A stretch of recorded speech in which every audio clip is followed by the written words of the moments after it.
Dear tender heart, something happened, didn't it?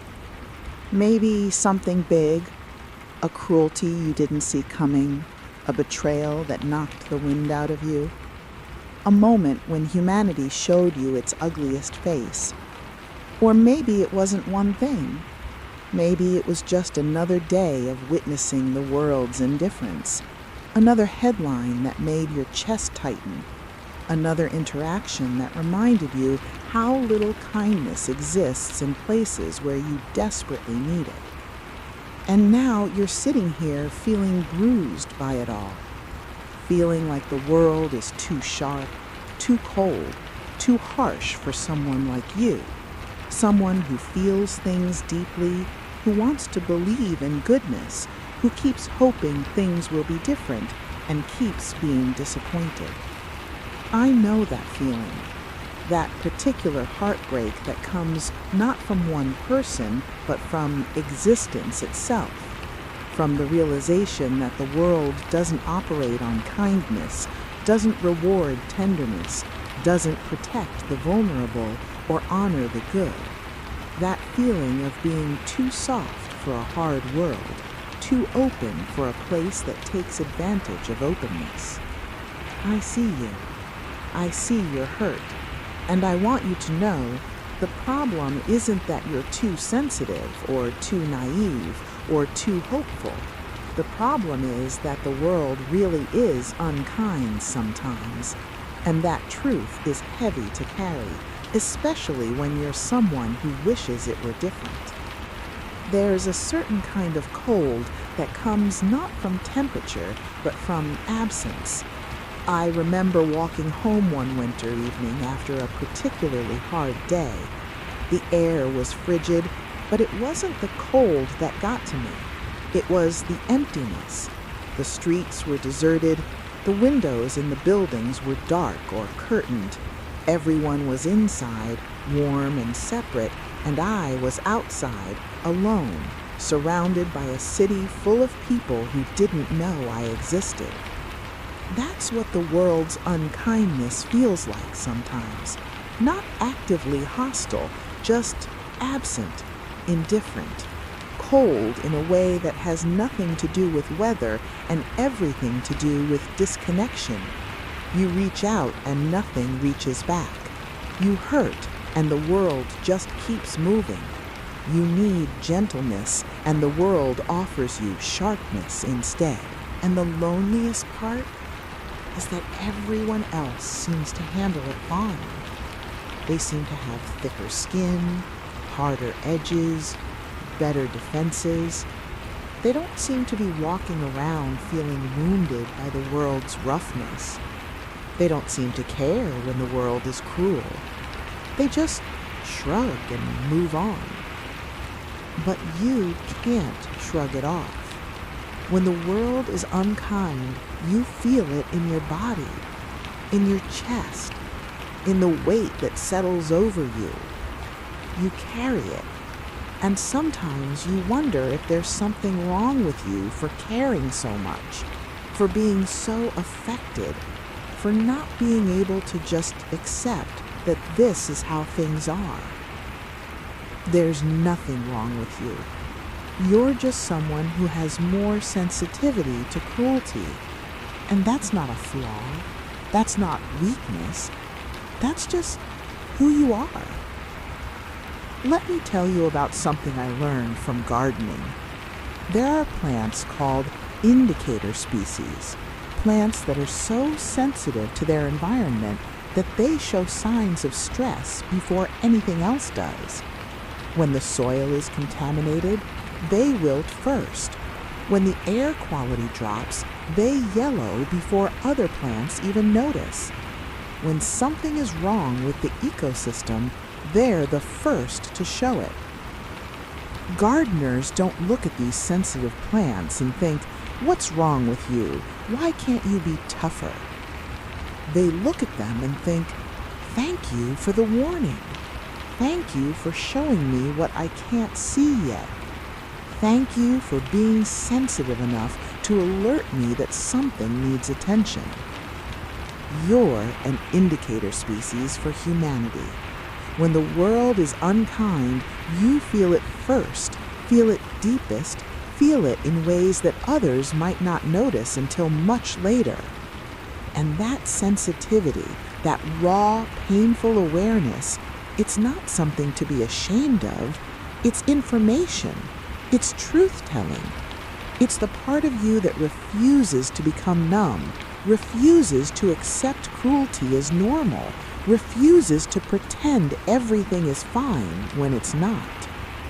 The world needs people like you, not because your pain doesn't matter, but because your sensitivity matters. Because someone has to feel these things, has to notice, has to care enough to say, this isn't okay, this hurts, this needs to change. But I also know that being an indicator species is exhausting. You don't want to be the one who feels everything first and deepest. You don't want to be the warning system. You just want to exist without being constantly wounded by the world's hardness. There was a day last year when I witnessed something that broke my heart. A small cruelty, really. Someone being dismissed. Someone's pain being laughed at. Someone being made to feel small. It wasn't directed at me. I was just nearby. But I carried it with me for days. I kept replaying it, kept feeling the sting of it, kept wondering why people do that, why the world allows that, why kindness is so rare and cruelty so casual. And I remember thinking, maybe I'm not built for this world. Maybe I'm too soft, too affected, too unable to develop the calluses that everyone else seems to have. Maybe there's something fundamentally incompatible between who I am and what the world requires. But then I thought about what it would take to not be affected, what it would take to witness cruelty and shrug, to experience unkindness and move on unscathed, to see suffering and feel nothing. And I realized I don't actually want that. I don't want to be the kind of person who can watch someone be hurt and not feel it. I don't want to be so defended, so armored, so disconnected that I stop registering the world's pain. Even though it hurts to be sensitive, even though it's exhausting to feel so much, I'd rather feel it than not feel it. I'd rather be someone whose heart breaks than someone whose heart is too hard to break. Because the alternative, the numbness, the indifference, the cold calculation that doesn't register human suffering, that's not protection. That's death of a different kind. So maybe the question isn't, how do I stop being affected by the world's unkindness? Maybe the question is, how do I stay soft in a hard world without letting it destroy me?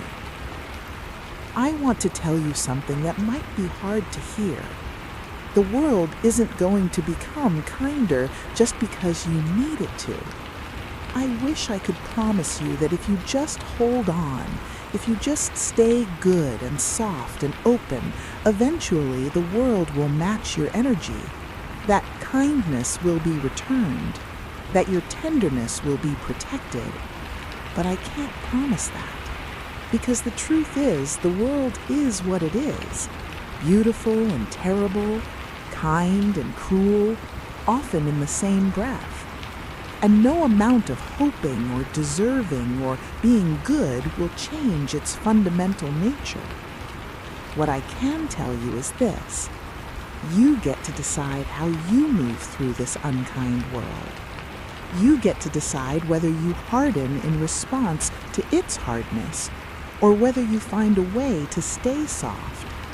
You get to decide whether the world's cruelty makes you cruel too, or whether you become someone who offers the kindness you wish you received. None of those choices are easy. All of them come with costs. Staying soft in a hard world means risking more wounds. Remaining kind when the world is unkind means giving without guarantee of return. Staying open means accepting that you'll be hurt again, probably many times. But closing off, hardening, becoming cynical, those have costs too. They protect you from some pain, but they also cut you off from joy, from connection, from the moments of unexpected beauty and kindness that do exist, even in this harsh world. Your sensitivity to the world's cruelty means you can sense others' pain. Your awareness of hardness means you can offer softness. Your own wounds make you capable of a kind of compassion that unhurt people can't access. I'm not saying the wounds are good. I'm not saying you should be grateful for the pain. But I am saying that the damage doesn't make you less. It makes you someone who's been through something, someone who knows what it's like to hurt, someone who carries wisdom in your scars. I think the hardest part of living in an unkind world when you're a kind person is the constant negotiation. Do I trust this time? Do I open up here? Do I offer kindness even though it might be taken advantage of? Do I hope even though I've been disappointed? Do I believe in people even after they've proven themselves unworthy of that belief? Every interaction becomes a risk assessment. Every moment of vulnerability feels dangerous. And you're tired, so tired of having to protect yourself, of having to guard your heart, of having to be strategic about something that should be simple. You want to live in a world where kindness is safe, where tenderness is protected, where being soft doesn't mean being wounded. But that's not the world you're in. And so you're left with this impossible choice: close off and survive, or stay open and hurt. What if there's another option? What if you can be both soft and boundaried? What if you can stay tender in your core while learning to be more selective about where you offer that tenderness? What if you can remain kind without being endlessly available to people who don't honor that kindness? This isn't about becoming hard. It's about becoming wise. It's about learning the difference between people who deserve your softness and people who will exploit it. It's about protecting your tenderness so you can offer it where it matters, rather than scattering it indiscriminately and wondering why you're always depleted. You can be kind and say no. You can be soft and discerning. You can be open and still protected. These aren't contradictions. They're necessities for living as a sensitive person in an insensitive world. So what do you do now after the world has been unkind?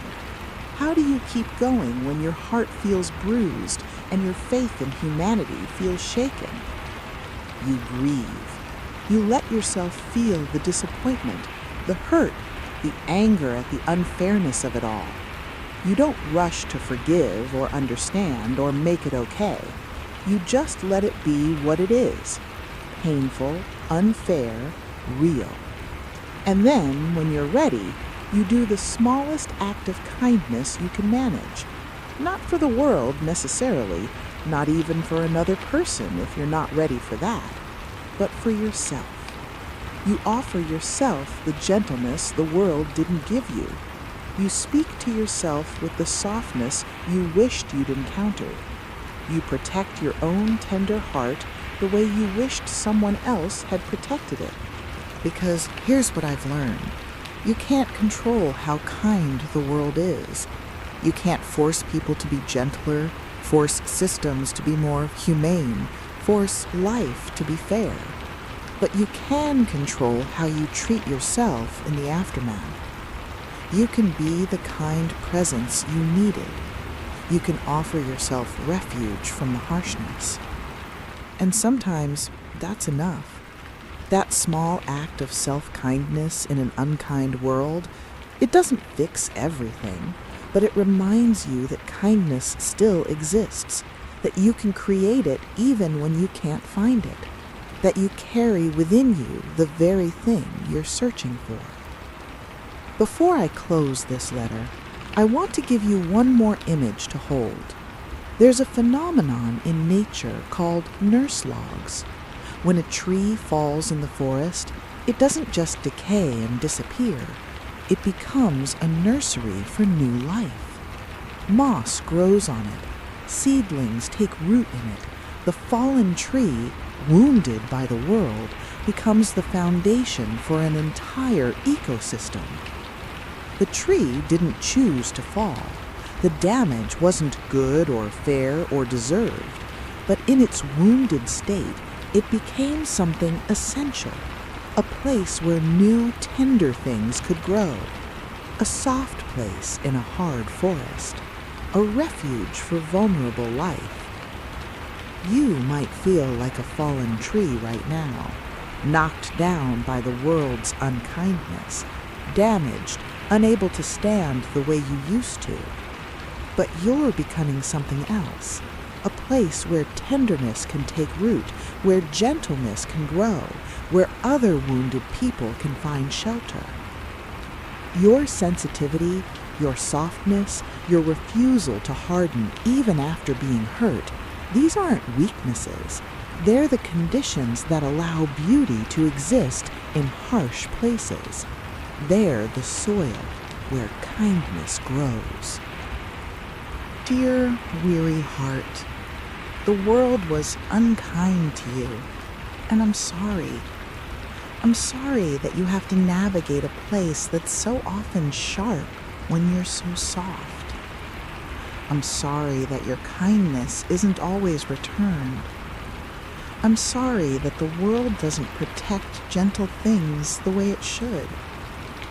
But I'm also grateful that you're still here, still soft, which means you're still capable of being moved, of caring, of feeling the full spectrum of what it is to be alive. The world needs people like you, not to be used or taken advantage of, but to remind the rest of us that there's another way to be, that hardness isn't the only response to hardness, that it's possible to be hurt and still be kind, that softness is a kind of strength the world has forgotten how to value. Please don't let the world's unkindness make you unkind. Don't let its cruelty make you cruel. Don't let its hardness make you hard. The world has enough sharp edges. What it needs, desperately, is more people willing to stay soft, even when it costs them. Stay soft, dear heart, but be wise. Be aware where you offer your tenderness. Save some of that kindness for yourself. Protect your gentle spirit fiercely, because it's rare and precious and necessary. The world might not deserve you, but it needs you. And I'm grateful you haven't given up on it yet. With love, someone who knows what it's like to bruise easily,